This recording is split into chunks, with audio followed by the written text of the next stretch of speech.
Evans back again. So we finished part one of today. We did the day air show, and so now we're hanging out a couple hours till it gets dark, but we're gonna do the night air show.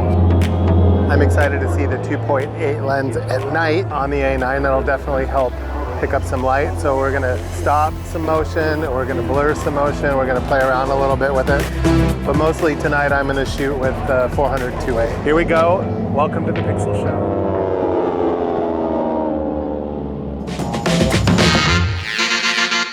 Hello everyone and welcome back. I'm Robert Evans and this is the Pixel Show.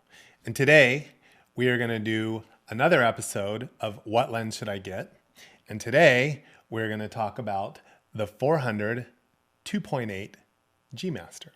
Now hopefully you watched the other show that I did on this. It was released right before this one, where I compared this lens, the 400mm 2.8, to the RX10 IV that has a 600mm lens built into it. So if not, go back and watch that. But what we're gonna do in this show is, as you saw in the intro, what we're gonna do in this show is we shot the 2.8 on the A9 at night for the nighttime air show. So a little unique because people use, it's definitely a sports action lens, but most 400mm lenses and above are like 5.6 at least, and they don't really lend themselves to being able to shoot low light.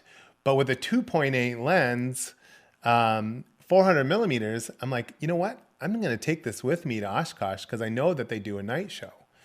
So I did. So let me show you just a little bit. I'm not too technical. I wanted to show you a little bit about what's on the lens.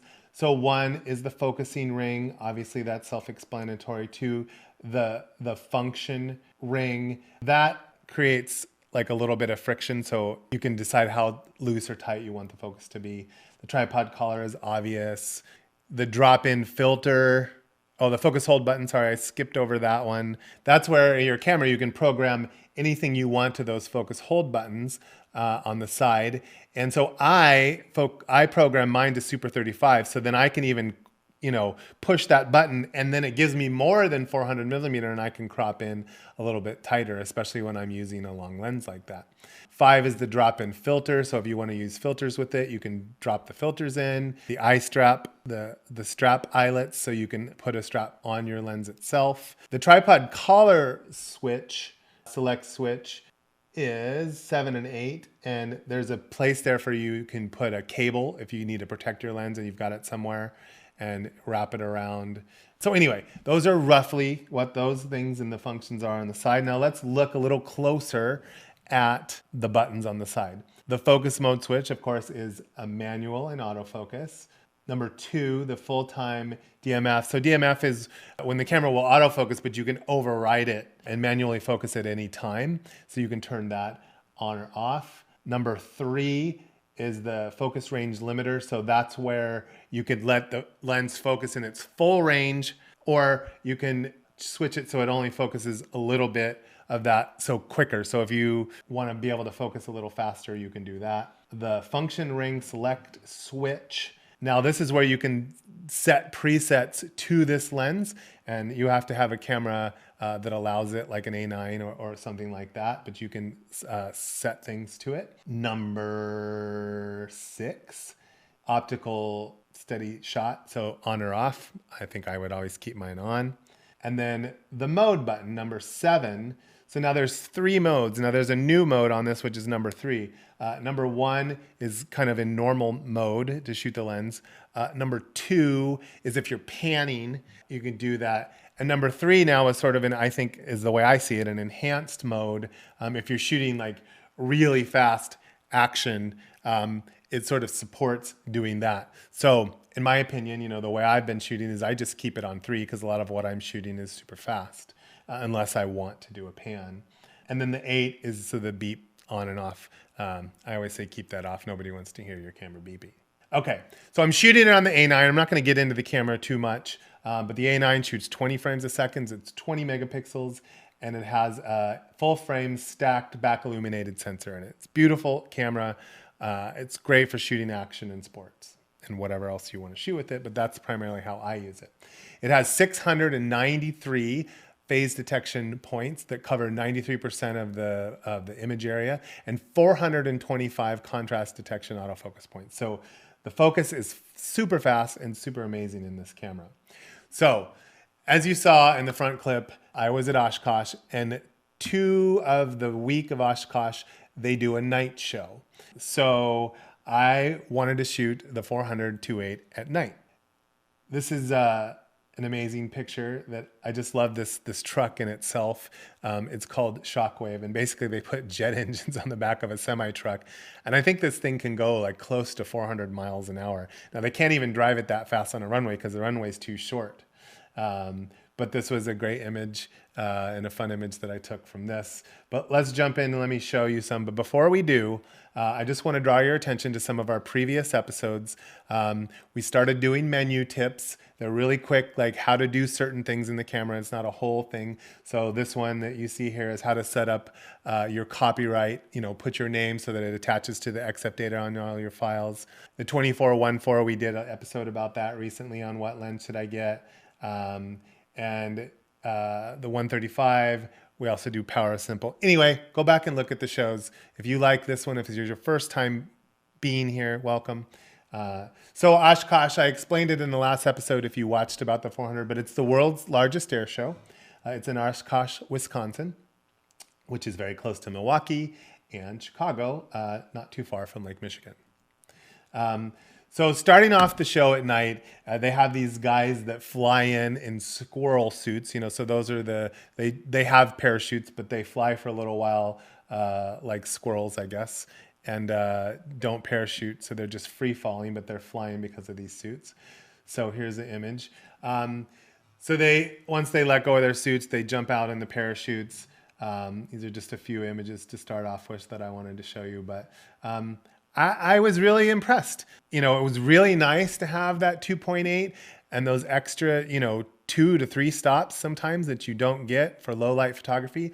There was a guy right in front of me shooting a Canon 100-400, and pretty much once it got dark like this, he put his camera away and got out his 70-200 so he could have a 2.8 lens to shoot at night. So it was nice to have 400 millimeters and 2.8. This was a dusk shot. This is the F-22 Raptor. Really pretty to see it at night flying around and just at dusk, but look at this shot. I was so happy when I saw this. I was like, oh my gosh, how beautiful is that? Little pink sky behind, the flames shooting out of the back of the plane, and just how, crisp and sharp and beautiful that is. So as the show got started, they do a bunch of, different airplanes. It's roughly a couple hours long. So also to let you know, I handheld all this because I wanted to, and sometimes I think even shooting on a monopod, even with sports, I don't usually, it's too cumbersome. And the nice thing about this lens is it's lighter than you'd think it is. It's pretty light for a big lens like this. So you can handhold it. Of course I have to take breaks, but I had a chair and I could sit down and I could shoot what I want.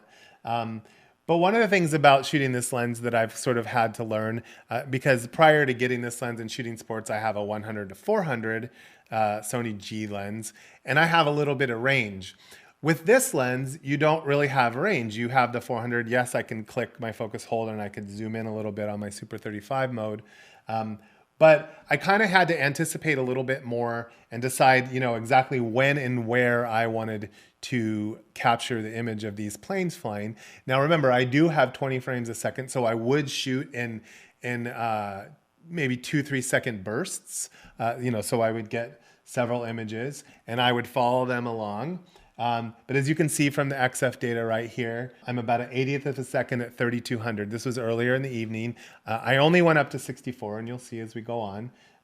So this is 6400 at an 80th at 2.8. I really like the tone range in this, and that of course is the sensor, but it's crisp. I love that I can see the smoke and the fireworks coming off the planes. It was really cool that they did that. I mean, not only were they lit up, but then a lot of them have fireworks, which you'll see. I really like this image. It was so simple and almost like eerie, but this kind of red light and the spotlight on the front of the plane, and the light inside the plane too, like all lit up. Now I've kicked it up to 6400 here, and I'm at 1/25th of a second at 2.8. Now this is when it started to get really pretty. I really liked, I think this plane was one of my favorites. I don't know the type of airplane that it is, but this shot is beautiful. Again, just super simplistic. If we want to jump back in a little bit to the power of simple, if you've never seen one of those episodes, you know, we talk about compositional things, but this isn't centered, so it's justified to the left. And it's also, the plane is in the top third of the image. It's not centered. In the power of simple, the one thing that I always say is to make your images powerful, you need the background to be as simple as possible. So of course, a black background is very simple. So I think this image works really well. So now here we are. Now this plane like started to shoot fireworks, and I took several images of this plane, and I'm showing you two of my favorite. But I'm at 200th of a second because the fireworks are pretty bright actually. So you got to kind of go up a little bit. I could have probably lowered the ISO to 3200 and still, but I wanted to, you know, the plane's moving. And I basically played around with it a little bit, you know, to find the right exposure. But love this image, but look at this one. Isn't that beautiful? Like the plane with all the fireworks coming off of it, and just a magical, majestic, whatever you want to call it. Do you like me talking about my own work like that? But I love this image. We all look at our pictures and go, oh, I love this. So just a beautiful, beautiful image. I mean, overall, it was really nice. This was a plane that had neon lights or LED lights on it. I'm not sure. This one was a little tougher to shoot, but I like this image. I like that you can, you know, you could read, and it was clear. You can read the bottom of what's on here. But overall, I really loved shooting this lens at night. When that guy put his lens away, I was like, wow, I could, you know, I could see where the 2.8 comes advantage. And people looked at me, you know, they knew. That's the thing too, when you have that 400 lens out, you know, you definitely are going to stand out, and people are like, oh, wow, look at that. Because it's a big, you know, lens that doesn't, that screams out to the people. My kitty's in here, if you can hear her. She came walking in the room. Come here, kitty. Come here, kitty. I don't think she'll get up here. Anyway, there she is, Kitty. So we'll close the show with the kitty. She actually even changed the slide for me, so thank you very much, Penelope. Please follow us if you like this show. You know, subscribe to our channel, give us a like, write me a comment. I want to hear from. I'm trying to, you know, communicate with everyone and build an audience. Kitty, don't show your bad side. So thank you for watching. I'm Robert Evans, and thank you for watching The Pixel Show.